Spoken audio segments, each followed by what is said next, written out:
Income tax search అనేది మాకు 2008లో ఒకసారి జరిగింది. అంటే దాదాపు 16 సంవత్సరాల తర్వాత ఈ సెర్చ్ జరిగింది. మధ్యలో 3 times సర్వేస్ ఉన్నాయి. సర్వేస్ అంటే అకౌంట్ ఆఫ్ బుక్స్ అనేది చూస్తారు.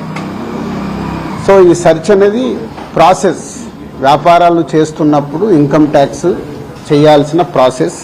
అలాగే మా మీద కానీ అదర్ వేరే ప్రొడక్షన్ హౌజెస్ మీద కానీ ఫైనాన్సర్స్ మీద కానీ నిన్న సెర్చెస్ అన్నీ ఉన్నాయి. పోతే మా దగ్గరకు వస్తే మా కుటుంబం మీద ఏదైతే ఆఫీసు ప్లేస్ ఉందో ఆఫీస్ దగ్గర ఈ సెర్చ్లు జరిగాయి. సో మొదటి 3 రోజులు ఎవరిది వాళ్ళకి ఇండివిజువల్గా సెర్చ్ చేసి స్టేట్మెంట్స్ తీసుకుంటారు. అయిన తర్వాత లాస్ట్ డే నిన్న ఆఫీస్లో కంక్లూడ్ చేస్తారు. సో మా హౌజెస్లో జరిగిందా కానీ ఆఫీస్లో జరిగిన దాంట్లో కానీ చాలా రిపీటెడ్గా వేసిన కొన్ని కానీ సోషల్ మీడియాలో కానీ ఇంత డబ్బు దొరికింది, ఇంత డాక్యుమెంట్స్ దొరికాయి, అది దొరికింది అనేది కొన్ని హైలైట్ చేశారు. ఎక్కడ కూడా మా దగ్గర డబ్బు కానీ డాక్యుమెంట్స్ కానీ ఐడెంటిఫై కానీ మా దగ్గర నుంచి వాళ్ళు తీసుకున్నది కానీ లేదు.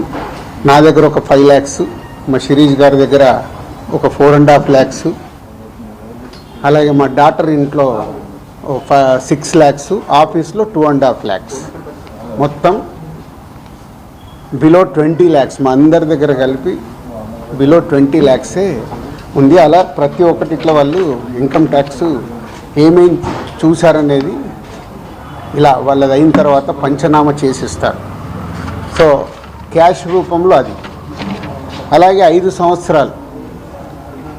సంవత్సరాల నుంచి మేము ఎక్కడ ప్రాపర్టీస్ కానీ వేరే దాంట్లో ఇన్వెస్ట్మెంట్ చేయడం కానీ ఎక్కడ ఏమీ జరగలేదు. అది కూడా డిపార్ట్మెంట్కు టోటల్గా అందరి దగ్గరికి వెళ్ళి క్లియరెన్స్ చేసుకున్నారు. ఇది క్లీన్, ఎక్కడ డాక్యుమెంట్స్ కానీ అలాంటివి ఎక్కడేం లేవు. అలాగే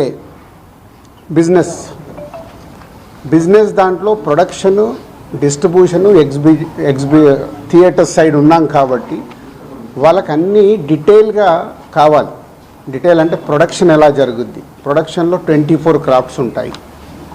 ఆ 24 క్రాఫ్ట్స్లో లావాదేవీలు ఎలా ఉంటాయి ఒక్కొక్క సినిమాకి. సో ఆ డీటెయిల్స్ అన్నీ వాళ్ళు తీసుకోవడం జరిగింది. అలాగే డిస్ట్రిబ్యూషన్ సైడ్ ఎలా ఉంటుంది, ఎగ్జిబిషన్ సైడు ఎలా ఉంటుంది అనేది వాళ్ళన్ని డీటెయిల్స్ అడుగుతూ అందరి దగ్గర తీసుకొని ఫైనల్గా నా దగ్గర నిన్న ఇవన్నిటిని ఎవరెవరు ఏమేమి స్టేట్మెంట్లు ఇచ్చారు, ఏముంది అనేది ఫైనల్ నాతో నిన్న కన్క్లూడ్ చేశారు. డిపార్ట్మెంటే ఆశ్చర్యపోయింది. అంటే ఇంత దిల్రాజు గారిని మేము ఏదో ఎక్స్పెక్ట్ చేసాం, అలా ఉంటుంది ఇలా ఉంటుందని సెర్చ్ జరిగేటప్పుడు they are very happy.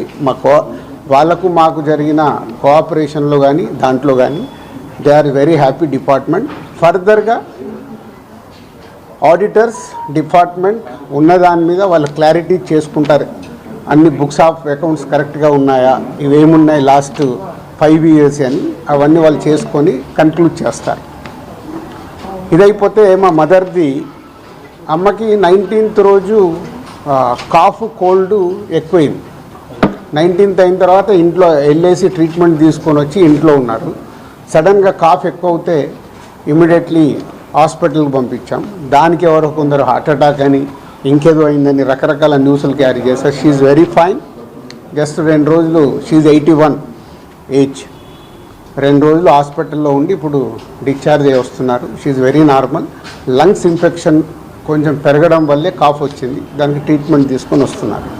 So దయచేసి నేను మీడియా వారిని 4 రోజులు జరిగింది కానీ ఇది కానీ మీకు తెలిసిందో తెలియందో హైలైట్ చేసుకుంటే వేయకండి. నేను ఎప్పుడు రిక్వెస్ట్ చేస్తుంటాను. అంటే ఇప్పుడు నా మీద మీకు ఎంత క్యూరియాసిటీ ఉంటుందో ఒక సెలబ్రిటీగా, అలాగే చాలామందికి అది ఉంటుంది.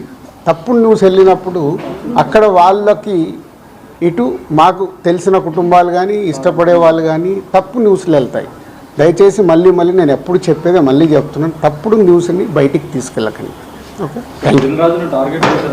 ఎందుకు చేస్తారు?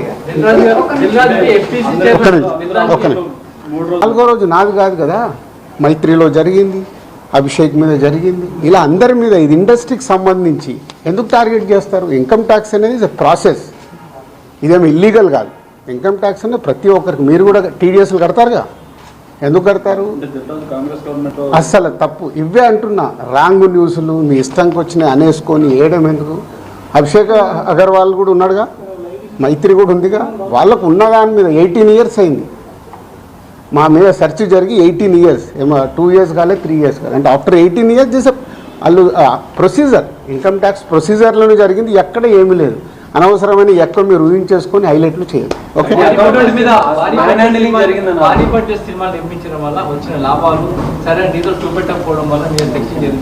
నా దగ్గర కాదండి, మొత్తం జరిగితే మళ్ళీ మీ దగ్గర అంటారండి.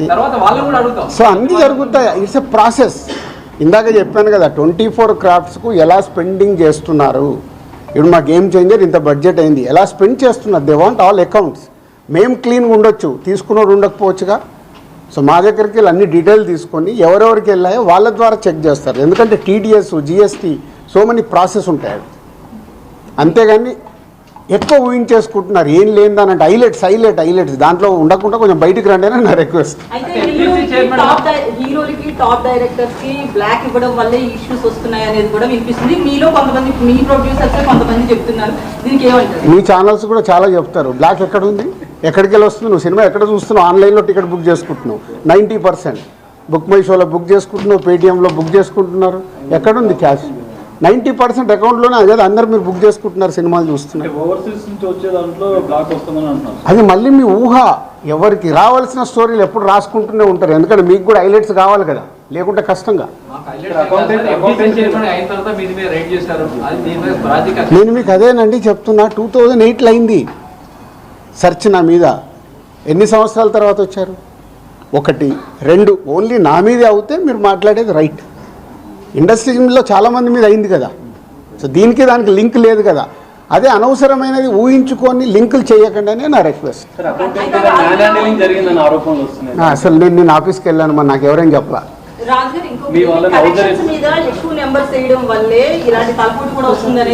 అది మొత్తం ఇండస్ట్రీ అంతా కలిపి మాట్లాడతాం, అది నేను ఇండివిజువల్గా మాట్లాడకూడదు. అలాంటి ఏదైనా ఉంటే కరెక్ట్ చేయాల్సిందే, ఇండస్ట్రీ తరఫున కరెక్ట్ చేయాలి. 22 నుంచి మీరు ఐటీ ఫైల్స్ చేశారా సార్? ఎవ్రీ ఇయర్ ఉంటుంది. 22 నుంచి అంటే ఎవ్రీ ఇయర్ ఉంటుంది.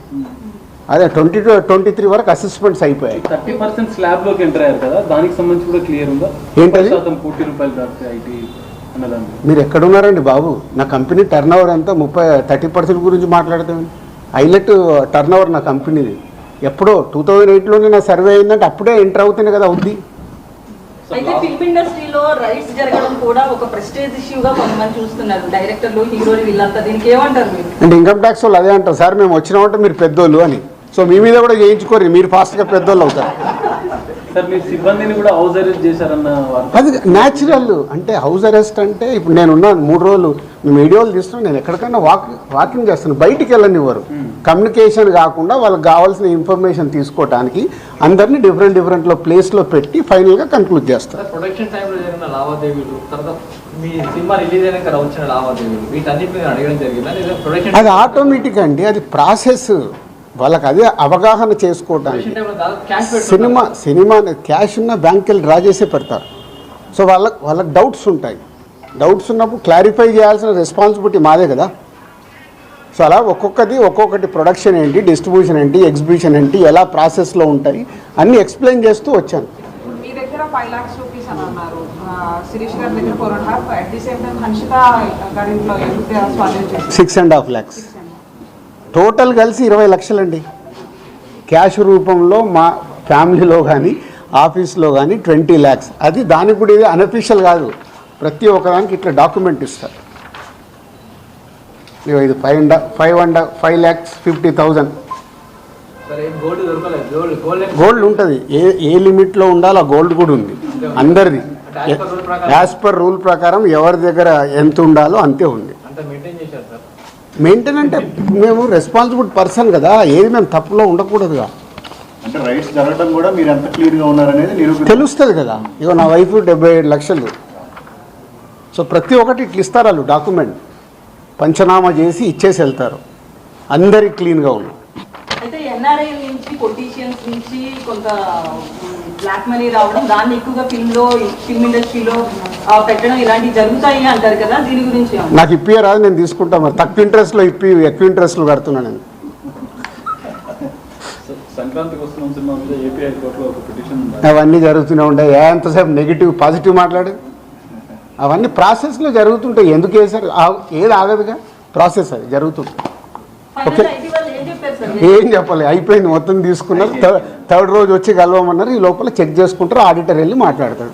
థర్డ్ రోజు వెళ్ళి నేను కలుస్తాను. మీరు ఫిల్మ్ ఛాంబర్ ప్రెసిడెంట్గా ఉన్నప్పుడు నెక్స్ట్ నెక్స్ట్ ఇక మొత్తం ఇదంతా అయిపోయింది చెప్పినా కదా మొన్నే 2025 స్టార్ట్ అని. సంక్రాంతి వస్తున్నాం, స్టార్ట్ అయింది కదా. ఎలా సూపర్ హిట్లు కొట్టాలనేది మన పని, అదే మొదలు పెడతాం. ఓకే.